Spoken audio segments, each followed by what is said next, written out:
Gamesweasel.com.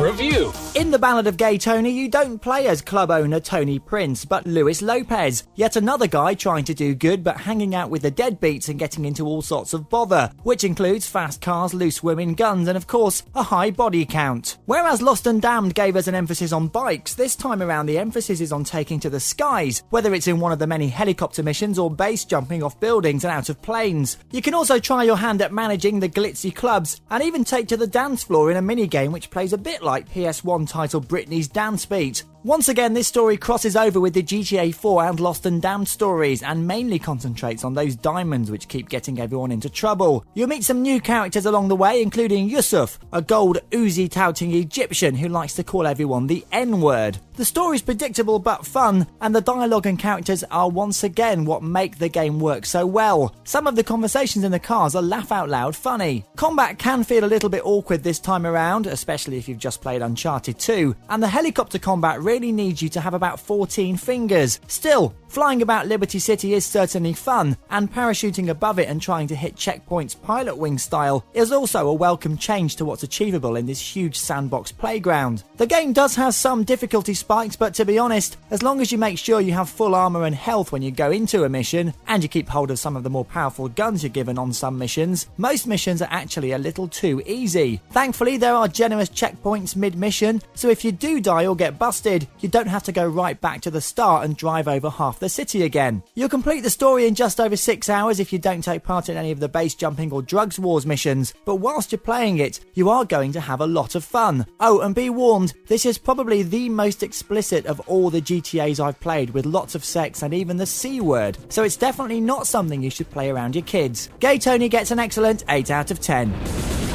You've been watching a review from Gamesweasel. If you want to get the show each week, which includes video game reviews, news, previews, competitions and special features, then head over to Gamesweasel.com for our video podcast, Gamesweasel TV. Gamesweasel.com.